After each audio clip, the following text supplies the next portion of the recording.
خب سلام و درود بر شما. بذارین رو بررسی بکنیم. من به این موضوع قبلا اشاره کرده بودم که ما باید ببینیم این آبجکتی که اینجا هست چه میزان نیرویی داره به این توپ بولینگ وارد میکنه. توپ بولینگ جسم سنگین و سرسخت، پس باید نیروی خیلی زیادی باید باشه وارد بشه که اینطوری به نکته مهمی که وجود داره. این آبجکت ما نیروش کمتر از مقدار پرش این توپ بولینگه. چطوری این رو میتونیم بفهمیم؟ از میزان جابجا، از اسپیسینگ هاش.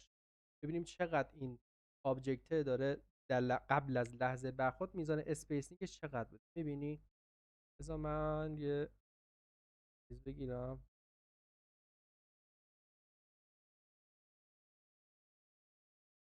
ببین انقدر این میزان داره جابجا، این قبل از برخورد اینجا رخ، این میزان جابجایی داره رخ.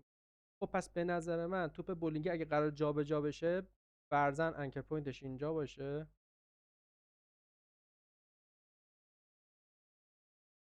چقدر جابجا میشه بعد از برخورد؟ انقدر جابجا. و وقتی انقدر جابجا بشه چی میشه؟ قله‌ش هم کمتر میشه. چرا؟ چون زور نداشته که انقدر بپره. اگه انقدر جابجا بشه، اینا راحت چشم هم میفهم. اگه مثلا این انقدر جابجا بشه، یه وقتی به این نوک میرسه به نظرم پرتاب نمیشه، همینجا میمونه و میفته پایین. چرا؟ چون زور نداره. حالا دو تا راه داریم، یا بیایم این سناریویی که من گفتم رو اعمال بکنیم، جون اینا کم کنیم، خیلی آروم بل بخوره بیاد اونجا، بگه قدرت ضربه رو بیشتر بکنیم. بعد یه سوال، ما چند تا قانون داشتیم برای کلید زدن. گفتیم کجا کلید میزنیم؟ جایی که سرعت ما به 0 میرسه، یعنی همینجا که توپه هست. دومیش کجا بود؟ جایی که تغییر مسیر داریم، اینجا مثلا توی قلهش داره تغییر مسیر میده، میبینی کروه داره تغییر میده. و اون یکیش کجا بود؟ جایی که تماس رخ پیدا میکنه، که تماس قطع میشه. این توپ بولینگه داره پرواز میکنه. ببین مگه منطقش این نیست که این توپ بولینگه از روی کفه بلند بشه؟ چرا؟ خب کلیدشو نزدی. همین اصلا تماسه رو من ایجاد کردم، کار منطقی تر شد. حالا بیایم انرژی اینو بیشتر کنیم. من بهش میگم، به این آبجکت اینجاست میگم جلوتر بیا. میخوام اون میزان اون اسپیسینگ که بهت گفتم اون رو بیشترش.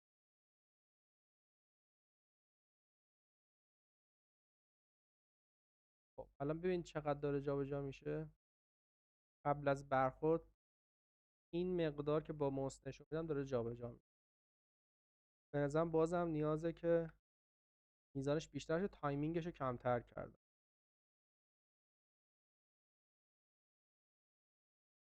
و وقتی که من اومدم پوز بعدی این، در واقع میشه گفت آبجکت رو جلوتر گذاشتم، این میزان جابجایی چقدره؟ بعد از اینکه توپ بولینگ رو پرتاب میکنه از اینجا تا اینجا داره جابجا میشه. یعنی این منطق رو در ذهن من به وجود میاره که اسپیسینگ اولیه توپ بولینگ من این میزان باشه، این میزان. خدا زیاد شد. خب ببینیم برخورد اینجا باید توپ شروع کنه به حرکت، یعنی شروع کرده باشه. الان اسپیسینگ اینجا زیاده، یه فریم تایمینگش کمه، ببخشید موقع شروع حرکت هم لینیر دیگه، چون برخورد صورت گرفت، لینیرش مثلا خود به خود درست شد. حالا یه خود زود داره به ما شروع به حرکت میده. یه فریم میارم. نه به موقع بودا. اسپیسینگ اینو بذار تغییر بدم که بچسبه دقیقا تو پوزیشنش.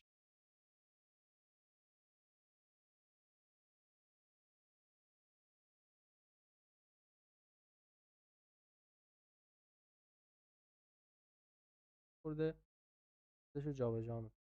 گراف یه بار دیگه ببین، این داره منطقی تر میشه، قدرتاش در واقع میشه گفت علت و معلول ها داره چفت تر میشه. الان این منطقی تره. الان چون که خود اسپیسینگ اینجا رو کم کردیم، ببین اینجا فاصله چقدر؟ این میزانه. این اسپیسینگ این نباید اینجا نباید بیشتر از اینجا باشه. و بیام چه کار کنم؟ یا قلهش رو کمتر کنم یا گرافشو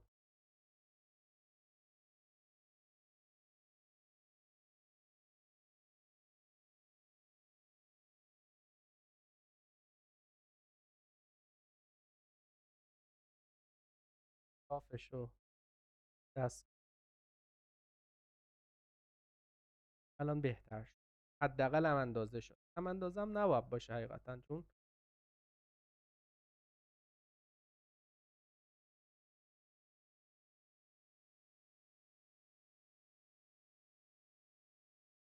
انرژیش از دست رفت. یه بار دیگه ببین، ببین الان منطقش. و روتیتش هم که خیلی دیر داره شروع میکنه. روتیشنش کو؟ ببینم اولش اگه لینیر کن لیز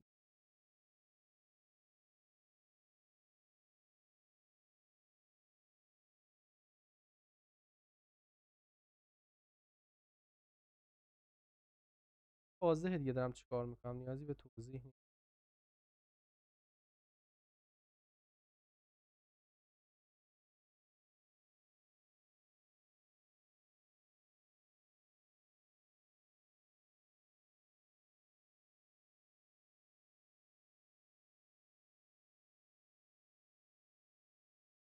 روتیشنش رو دارم یه خورده مچتر میکنم.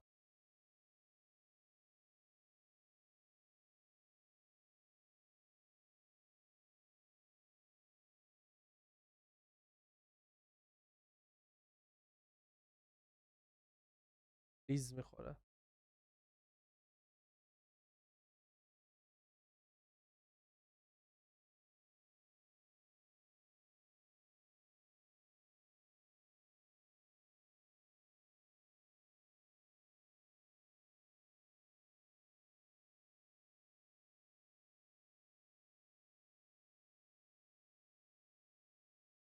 یاد شد.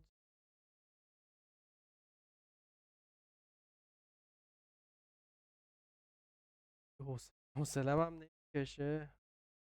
حالا این روتیشنش باید این آخرش خیلی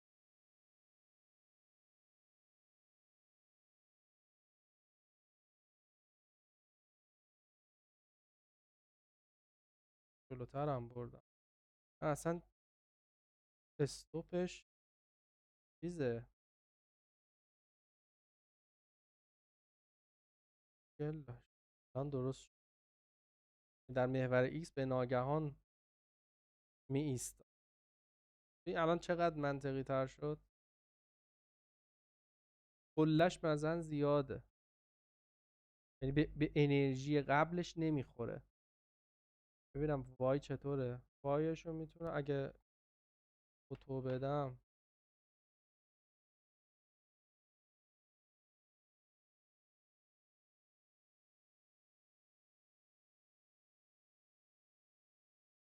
نه همون خوب. یه خورده خود کروشو داغ.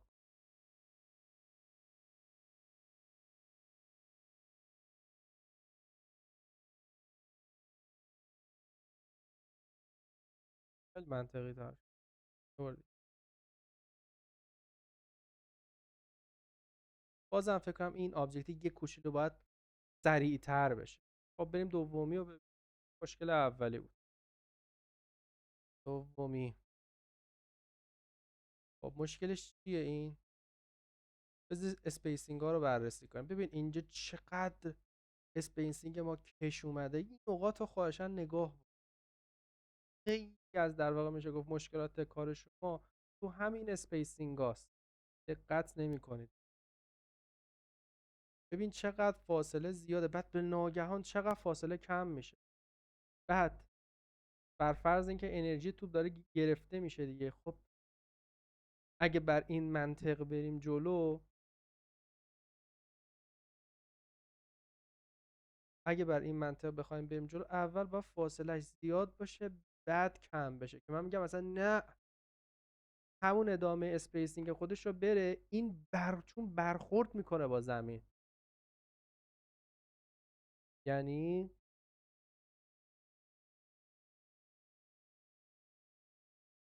این اگه من میگم یه خود بیاد پایین تر مثلا بشه انقدر، و اینم به همین میزان باشه، یه فریم یا نهایتا 2 فریم، مثلا اگه قرار تا اینجا بیادش این باشه ادامهش، 2 فریم برخورد رخ.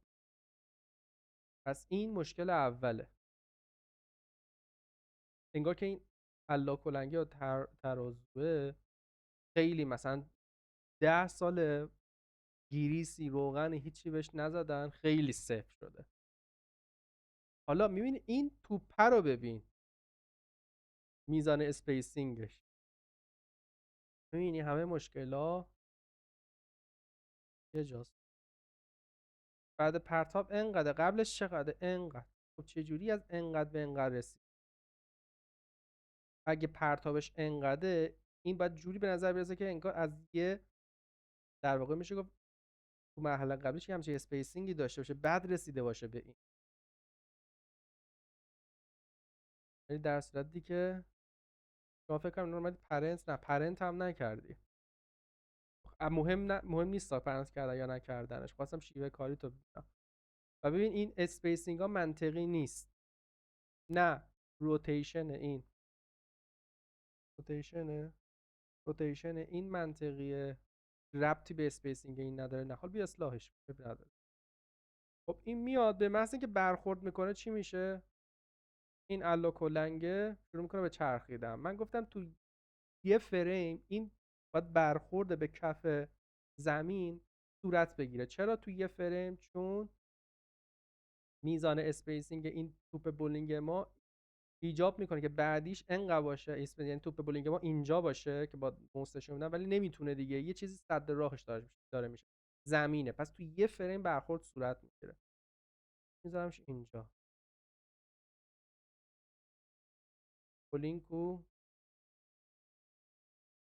بولینگ اینجاست، یه کلید خورده بعدیش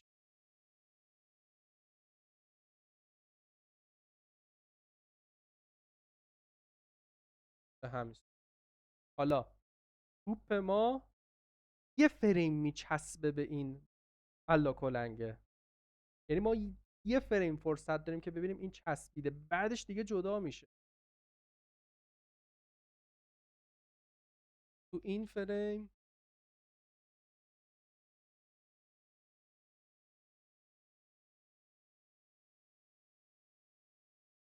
و پرتاب. حالا یه بار دیگه ببینیم، ببین منطقی تر شد. هرچند من میگم حالا الانم که ادامه داره کار، ببین چه مشکلی داره. آخ چقدر فاصله اسپیسینگ این،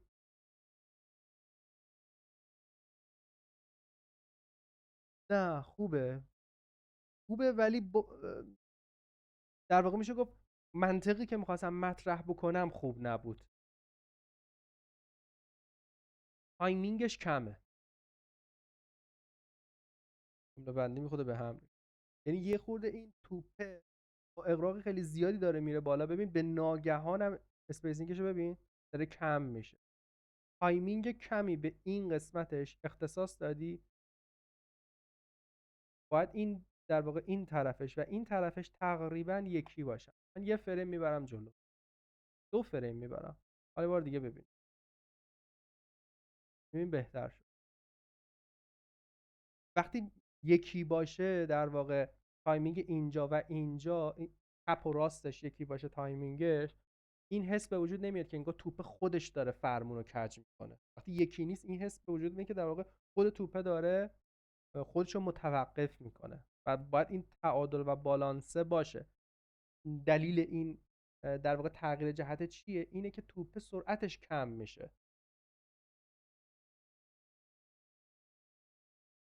میزان ایکسش نباید متفاوت باشه.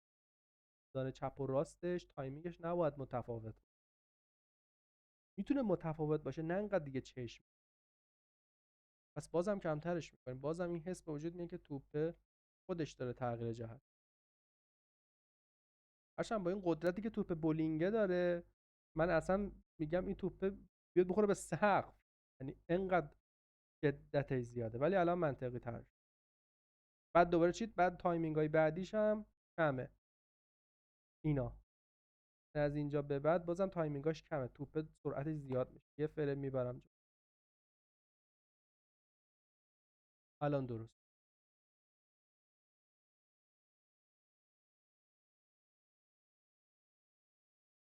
همین راحتی. مشکلات تو تایمینگا بود که کار منطقی نبود. حتی من میگم تو این فریم، یعنی شاید اگه من یه خود بیارم بالاتر بهتر باشه. یعنی ما لحظه چیزش رو نبینیم، قطع تماسش رو نبینیم، یه خود زیادی چسبیده. آره، بازم بهتره. چون قبلش ما زمانی که تماس رخ میده داریم میبینیم، یعنی چشم ما داره تشخیص میده تماس توپ با بولینگ را، یعنی هر دوتاش رو وضعیتش رو میتونه شناسایی بکنه. یه فریم تو فریم بعدی هم بازم به چسب 2 فریم زیاده، فهم؟ چون خیلی سریع اتفاق داره میفته. این انتقال نیرو از بولینگ به توپ تنیس خیلی سریع داره رخ میده. 2 فریم زیادش، هم یه فریم کافیه. من اینجا در واقع میشه گفت چیز فیک میدم. یه حرکت منطقیش اینه که لحظه قطع تماسش رو ما ببینیم، یعنی چشم من اون لحظه رو بتونه تشخیص بده. ولی الان که جدا میکنم میبینم بهتره. تو موقعیت های مختلف جوابگو نیست.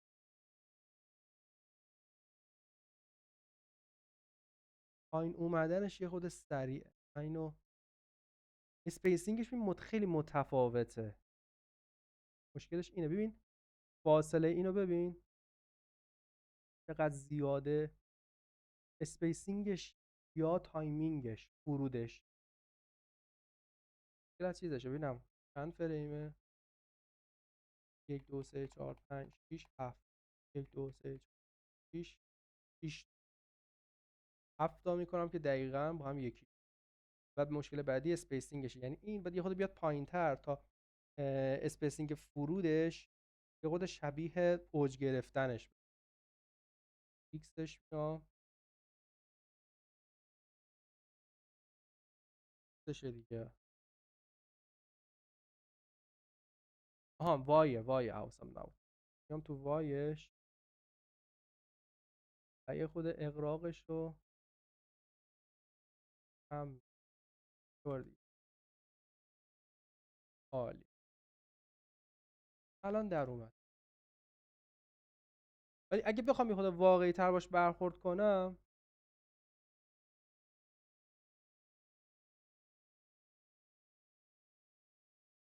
این به نظرم واقعی تره.